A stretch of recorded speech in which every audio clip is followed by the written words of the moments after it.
was still doing it. I was still finishing these things and then just restarting them. And then I had one where I was just talking for 5 minutes and I didn't hit record. So probably should do a update on the lists. No lists. I think it's going really well. I'm a fan. I think there's some caveats and things to add on to it. But, the whole concept of like getting rid of the to-do list was to like jump into action more, use my time more productively. I think it's been most useful for like those little tasks that are like these 30-minute tasks that you just kind of like stuff onto a list because now it just doesn't feel like exactly the right time to do them. I think it's also helped fill like normal veg time where, you kind of get to the end of the day, you just kick back. You're like, man, I'll watch 5 minutes of this show or 5 minutes. I'll sit down and just doom scroll and eat some brain rot on Instagram for a while because it is kind of fun and entertaining. And then all of a sudden you realize an hour's passed by and you've done nothing except just snipe your IQ points right out of the sky. But tonight, like for example, our mailbox, I was watching the post office guy the other day. He probably thought it was a gag. Maybe he didn't. He's probably just pissed that we have bad mailbox hygiene. But he went to open it. I saw the thing like basically fall off the stand. Then he like slammed it shut. But I went out there and it was like you could totally pick the mailbox up off the stand and kind of made a note of like, I'll do this later. I'll put it on a list, do this later. And then later today was kind of the end of the day. Hey, we could kick back, relax. It's nighttime, sun's gone. I'll do the mailbox thing this weekend. I'll put it on a list.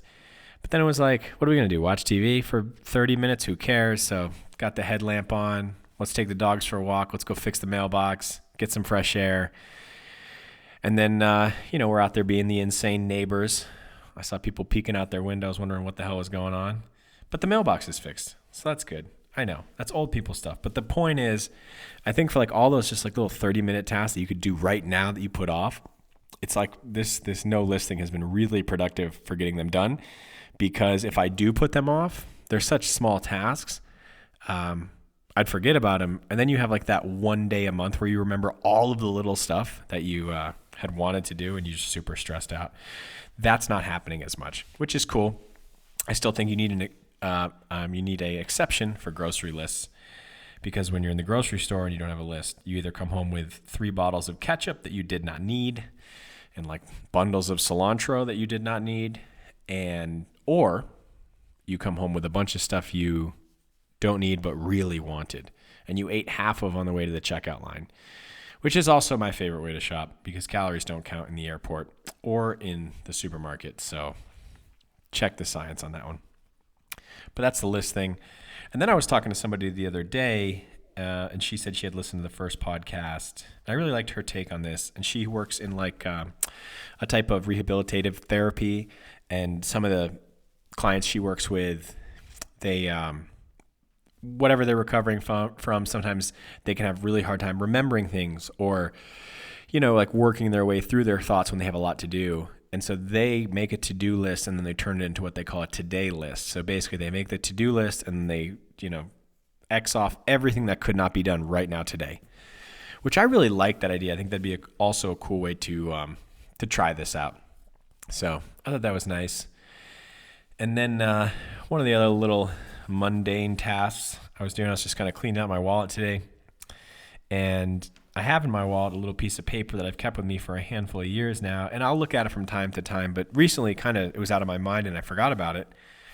But this piece of paper is connected to Steve's Club, which was a nonprofit founded back in 2007 in Camden, New Jersey, by Steve Liberati. And his whole goal was to give Camden, New Jersey, parts of it, a lot of it was really dangerous city area, was to give kids something to do after school other than, be in the line of trouble or get into trouble. And so he, was providing them, after school CrossFit. And I think the program went from, just this one little Steve's Club to a national program sometime around 2010. And now it's changed into or rebranded as Forging Youth Resilience. So check that out if you're interested.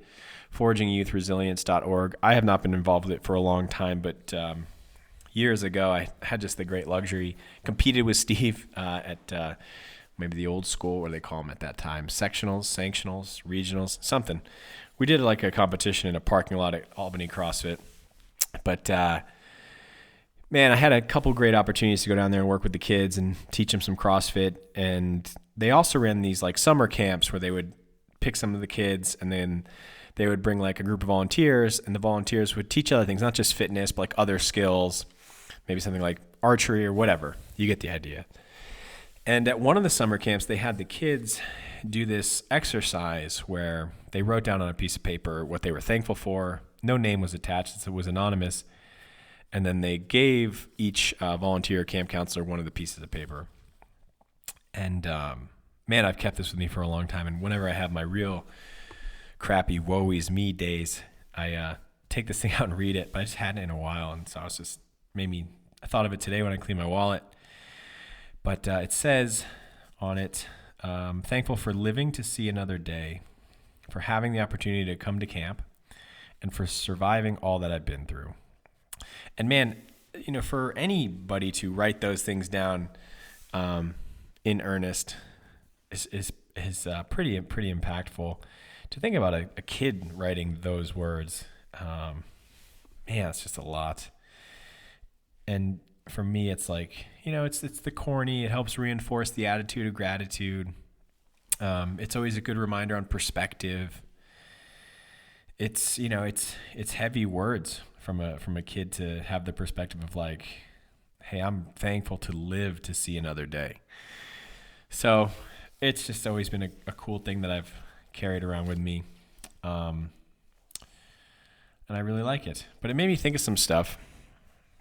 Another thing it made me think of was some other advice I had talked to another friend about, because I look at something like this.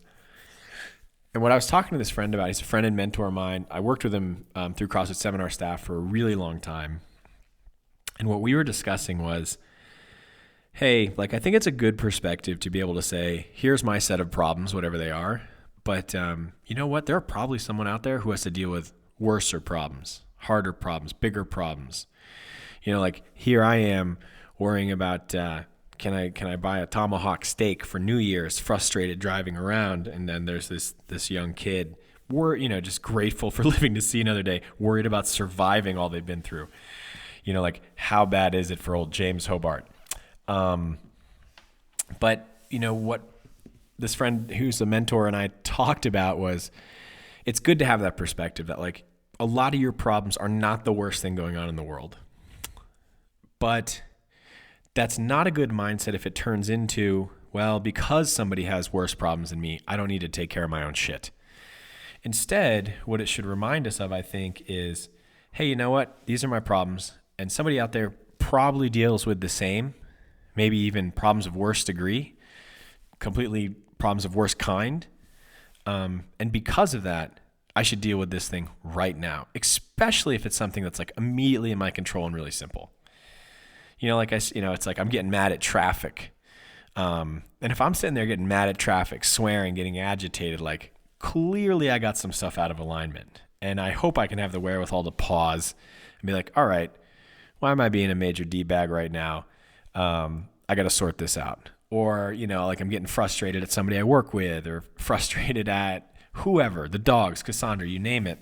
I don't need to be a turd burglar. I just need to like sort these things out. And so I think it's kind of a twofold thing. I think it's good to have perspective of like when you're having a issue, frustration, anger, to have the wherewithal to say, you know what, with this specific issue, there are worse problems out there, but also have the next step to say, well, that's not going to stop me from dealing with this. Just because there are worse problems out there doesn't mean I'm going to ignore this one. I'm going to deal with it so I don't keep having this reaction to this situation. And I just think that's something that's really, really, really important. And there is that pitfall.